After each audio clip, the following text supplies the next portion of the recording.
नमस्कार दोस्तों, आप सभी का हमारे YouTube चैनल राउंड ट्रिक 2.0 में स्वागत है। आज हम आपके लिए प्रश्न लेकर के आए हैं लाभ हानि के, जो कि प्रॉफिट लॉस आपके लिए बहुत इंपॉर्टेंट है सीखना। तो चलिए स्टार्ट करते हैं। पहला क्वेश्चन है, 8 पुस्तकों का क्रय मूल्य 6 पुस्तकों के विक्रय मूल्य के समान है, तो लाभ का प्रतिशत क्या होगा। इस तरीके के सवाल बहुत बार एग्जाम में आते हैं और आपको मैं बता दूं कि ये जो क्वेश्चन मैं आपके लिए करा रहा हूं ये 10 बार एग्जाम में आ चुका है। ठीक है, तो क्या करना रहता है इस प्रश्न में, आपने पहले सीखा होगा कि क्रय मूल्य को विक्रय मूल्य मान लीजिए, विक्रय मूल्य को क्रय मूल्य मान लीजिए। इस तरीके से अगर आपने सीखा है और आपको कोई भी कंफ्यूजन है तो वो क्लियर हो जाएगी। आज देखिए आपको करना क्या, 8 पुस्तकों का क्रय मूल्य, 8 पुस्तकों का क्या क्रय मूल्य, क्रय मूल्य मतलब कॉस्ट प्राइस। ठीक है, 6 पुस्तकों के विक्रय मूल्य, विक्रय मूल्य मतलब सेलिंग प्राइस की क्या है, समान है। समान का मतलब होता है बराबर है। ठीक है, तो लाभ का प्रतिशत बताइए, है ना, यही तो कह रहा है। देखो ये कॉस्ट प्राइस है इधर, अब ये सेलिंग प्राइस को मैं इधर लेके आऊंगा ना, बराबर के इधर लेके आऊंगा, तो कॉस्ट प्राइस के बटे में आ जाएगा सेलिंग प्राइस। ठीक है, इधर क्या बचा, 6 बचा। अब 8 को इधर लेके जाऊंगा तो 6 के बटे में 8 आ जाएगा। ठीक है, अब रियल में कॉस्ट प्राइस आपका 6 है, सेलिंग प्राइस 8 है, यानी कि 6 रुपए की चीज को आप 8 रुपए में बेचोगे तो आपको 2 रुपए का फायदा होगा। और फायदा निकालो चाहे नुकसान, हमेशा कॉस्ट प्राइस पर निकलता है। तो कॉस्ट प्राइस आपका 6 है और प्रतिशत के लिए आप जानते हैं हमेशा 100 से मल्टीप्लाई करना है। किसी भी चीज को प्रतिशत में बदलना है तो उसके लिए 100 से मल्टीप्लाई करना है। ठीक है, चलो 2 एक कम 2, 2 त्रिका 6, 3 से कटा दूंगा तो ये कट जाएगा 33.1/3 होता है, लेकिन यहाँ पे 33.3% दिया गया, ये सही जवाब है। कटा लो भाई, 3 त्रिका 9 कट गया 3 बार में, एक बचेगा फिर से 10, 3 त्रिका 9, एक बचेगा नहीं जाएगा दशमलव तो 10 हो जाएगा, फिर से 3 त्रिका 9, तो यही आपका आंसर हो जाएगा 33.3%, जो कि हमारे डी ऑप्शन में दिया गया है। सभी को समझ में आया होगा। अब देखते हैं अगला सवाल। अगला प्रश्न है, 12 वस्तुओं का क्रय मूल्य 9 वस्तुओं के विक्रय मूल्य के बराबर है, लाभ प्रतिशत ज्ञात कीजिए। पिछले क्वेश्चन में पूरा कॉन्सेप्ट आप समझ चुके हैं, तो अब इसे करना आसान है। देखिए कैसे, 12 वस्तुओं का क्या क्रय मूल्य, क्रय मूल्य मतलब कॉस्ट प्राइस। ठीक है, 9 वस्तुओं के विक्रय मूल्य, विक्रय मूल्य मतलब सेलिंग प्राइस की क्या है, बराबर है। बराबर है ना, तो बराबर लिखो। अब देखो ये कॉस्ट प्राइस है इधर, ये सेलिंग प्राइस को इधर लाएंगे तो कॉस्ट प्राइस के बटे में सेलिंग प्राइस आ जाएगा, इधर 9 बचेगा। 12 को इधर लेके जाओ तो 9 के बटे में 12, कॉस्ट प्राइस 9 है, सेलिंग प्राइस 12, यानी कि 9 की चीज को हम 12 रुपए में बेचेंगे। 9 की चीज को 12 में बेचेंगे तो 3 रुपए का प्रॉफिट है। ठीक है, प्रॉफिट हो चाहे लॉस, हमेशा कॉस्ट प्राइस पर निकलता है। कॉस्ट प्राइस आपका 9 है। प्रतिशत में किसी चीज को बदलना है तो 100 से आप मल्टीप्लाई करेंगे, 3 से कटेगा ये 3 बार में, ये भी पहले की तरह आंसर आ जाएगा। देखो 3 से कटाएंगे, 3 त्रिका 9, एक बचेगा 10, 3 त्रिका 9, एक बचेगा, एक ऊपर बटे में 3। इस बार आंसर इस तरीके से दिया है, पहले 3.3 में दिया गया था। ठीक है, तो ये आपके प्रश्न का बिल्कुल सही जवाब है। कितना प्रतिशत का फायदा है, 33.1/3% का फायदा है। चलिए अब देखते हैं अगला सवाल। अगला प्रश्न है, 20 साइकिलें बेचने पर विनय को 2 साइकिलों के विक्रय मूल्य के बराबर हानि होती है, उसका हानि प्रतिशत ज्ञात करें। हानि प्रतिशत निकालना है। ठीक है, साफ साफ बोला, हानि प्रतिशत निकालिए। तो हानि प्रतिशत कैसे निकालते हैं मैं आपको बताता हूं। 20 साइकिलें बेचने पर विनय को 2 साइकिलों के विक्रय मूल्य के बराबर हानि होती है। ठीक है, जो हानि हो रही है ना, उस हानि को लिखेंगे आप, जो हानि हो रही है उस हानि को लिखेंगे। ठीक है, जो टोटल वस्तु है, जो टोटल वस्तु है उसे लिखेंगे। हानि वाले में प्लस आपको क्या कर देना है, जो हानि हो रही है ना उसको कर देना है। ठीक है, समझ में आ गई बात, और गुने 100 कर देना है। आपको हानि निकालनी है, हानि रखिए ऊपर, टोटल जो भी वस्तु है उसमें हानि को जोड़ दीजिए। ठीक है, जब लाभ निकालते हैं तो लाभ रखेंगे ऊपर, जो टोटल वस्तु है उसमें से घटा देंगे लाभ को, यानी कि हानि वाले में जोड़ते हैं और लाभ वाले में यहां माइनस करते हैं। चलो हानि कितने की हो रही है भाई, 2 साइकिलों की, 2 लिखिए। टोटल, टोटल आपके पास 20 साइकिलें, प्लस कर दो हानि, हानि कितनी की हो रही है, 2 की हो रही है। ठीक है, गुने 100, 2 रखिए ऊपर, 20 और 2 मिलकर के 22 हो जाएगा, गुने में 100। 2 से 22 11 बार में कट गया, 11 से कटाओ, 11 से 9 बार में 99 कट जाएगा, एक बचेगा, एक ऊपर बटे में 11। 9.1/11% का फायदा हो जाएगा कि नुकसान हो जाएगा? नुकसान हो जाएगा, क्योंकि नुकसान पूछा है। सवाल यही खत्म। 9.1/11 जो कि हमारे डी ऑप्शन में मिल गया। चलिए अब देखते हैं अगला सवाल।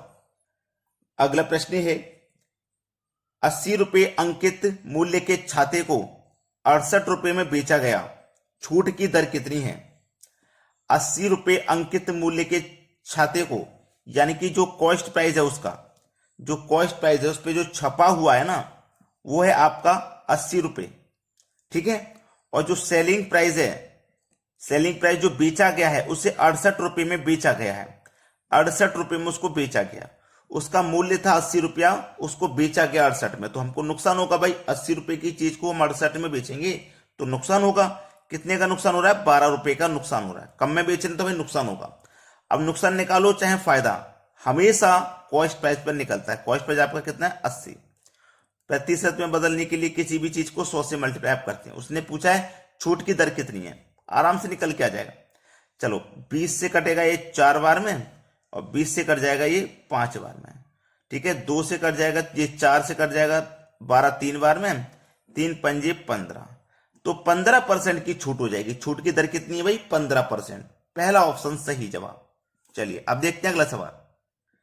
अगला प्रश्न है एक दुकानदार एक इंडक्शन कुकर 2750 रुपए में खरीदता है। खरीदने का मतलब कॉस्ट प्राइस है। कितने का?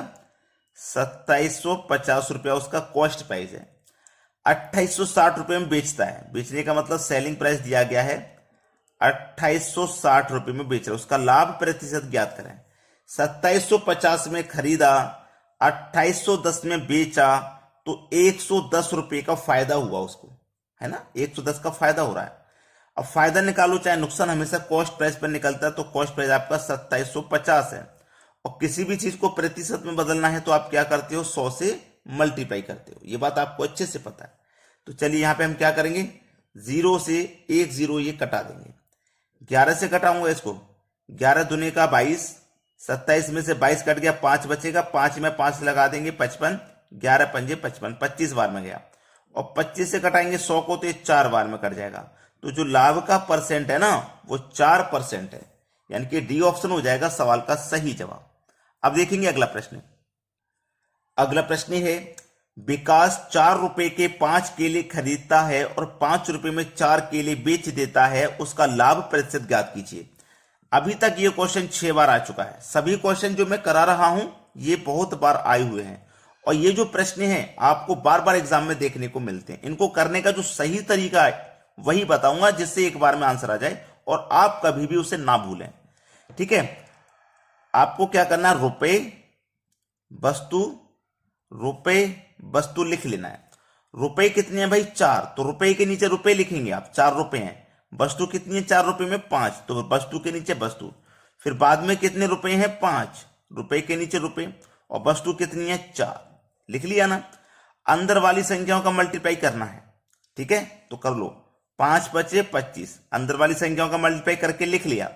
अब माइनस करेंगे बाहर वाली संख्याओं का मल्टीप्लाई, तो 4 चौके 16, ठीक है। बटे में आएगा बाहर वाली संख्याओं का मल्टीप्लाई, मतलब 16 और गुने 100। अब बताइए याद नहीं रख पाओगे कैसे? मुश्किल तो नहीं है याद रखना। 25 में से 16 जाएगा तो 9 बचेगा, बटे में कितना है? 16 है, और गुने 100 है, ठीक है। इसी को कटा लो भाई। इसको हम कटाएंगे, देखो 9 का मल्टीप्लाई पहले मैं 100 में कर दूं तो ये 900 हो जाएगा, और डिवाइड करते हैं 16 से, तो कटाओ 16 पंजे 80, 16 पंजे 80 कटेगा, 10 बचेगा 16, 16 छिक्के 96, 100 में से 96 कट गया, 10 में लगेगा, 4 बचेगा, नहीं जाएगा, 0 लगा देंगे 40, 16 दुने का 32। अब देखो 56.2 किस ऑप्शन में आ रहा है? 56.2, यही सही जवाब हो जाएगा, डी ऑप्शन। क्लियर है ना? बहुत अच्छा क्वेश्चन था, और आप इसको अच्छे से सीख भी चुके हो, भूलोगे नहीं कभी। अब देखते हैं अगला प्रश्न। अगला सवाल है एक व्यापारी 10 रुपए की 11 नारंगी के हिसाब से खरीदता है और 11 रुपए में 10 के हिसाब से बेच देता है, लाभ का प्रतिशत क्या है? अभी मैंने आपको तरीका बताया था कि रुपए वस्तु लिखिए। रुपए कितने हैं 10, वस्तु 11, फिर बाद में 11 रुपए वस्तु 10। अंदर वाली संख्याओं का मल्टीप्लाई कर लो पहले, 11 11 का मल्टीप्लाई करोगे 121 होता है। माइनस करना है बाहर वाली संख्याओं का मल्टीप्लाई, 10 10 का मल्टीप्लाई 100, बटे में बाहर वाली संख्याओं का मल्टीप्लाई और गुने 100। ठीक है, 121 में से 100 जाएगा तो 21 बचेगा, बटे में आपका 100 और गुने 100। अब 100 से 100 कैंसिल हुआ तो बचा आपके पास क्या 21। तो जो लाभ का प्रतिशत है ना वो 21% है। पहला ऑप्शन सही जवाब है। चलिए अब देखते हैं अगला सवाल। अगला क्वेश्चन है, एक व्यक्ति ने 2 घोड़ों में से प्रत्येक को 6,000 रुपए में बेचा। इनमें से एक पर 10% लाभ व दूसरे पर 10% की हानि हुई। पूरे सौदे में उसे क्या मिला? इसके लिए करने का तरीका होता है ए प्लस बी, ठीक है, प्लस ए बी बट्टे 100। ये फॉर्मूला आप नोट करके रखिएगा। पहले वाला ए, दूसरा वाला परसेंट वैल्यू बी। अब देखो ये क्या है, एक पर 10% का लाभ, तो ए का मान कितना है 10, लाभ है ना तो ये प्लस का 10। ठीक है, ये 10% की हानि है, बी का मान कितना है, हानि में जा रहा है, हानि का मतलब माइनस रहेगा, माइनस का 10। प्लस माइनस क्या होता है, माइनस। ए आपका 10 है, बी भी आपका 10 है, बटे में 100 है। 2 जीरो से 2 जीरो कर जाएंगे, एक कमल पे एक से करेंगे तो एक ही आ जाएगा, लेकिन ये माइनस का 1 आएगा क्योंकि माइनस का 1 है। प्लस का 10 माइनस का 10 कट गया ना, तो माइनस का 1 ही बचा।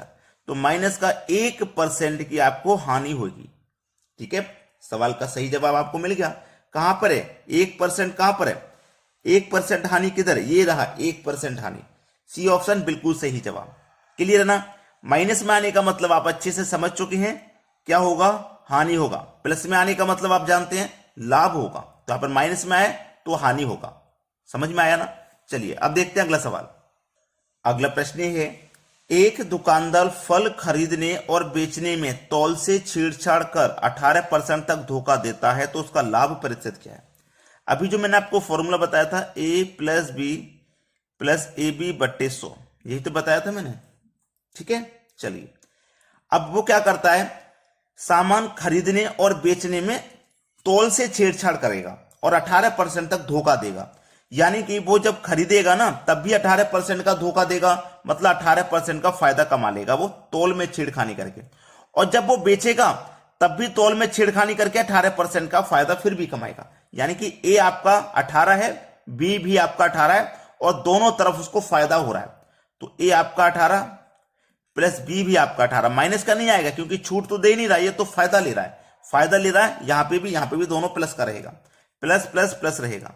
ए आपका 18, बी भी आपका 18 बट्टे में 100। ठीक है, 18 और 18 हो जाएगा मिलकर के 36 प्लस 18 और 18 324, 18 18 का मल्टीप्लाई 324, 100 से कर दो इसमें डिवाइड तो 3.24 हो जाएगा। ठीक है, 3.24 जोड़ लीजिए, 36 में 3 जोड़ो 39.24। देखिए किस ऑप्शन है 39.24, 39.24 जो कि हमारे बी ऑप्शन में। ये सवाल का सही जवाब है। तो आपने अगर लाइक नहीं किया ना अभी तक तो लाइक कर दीजिए और शेयर भी कर दीजिए सभी बच्चों तक, ताकि सभी बच्चों के एग्जाम की तैयारी अच्छे से हो पाए। ठीक है दोस्तों, धन्यवाद।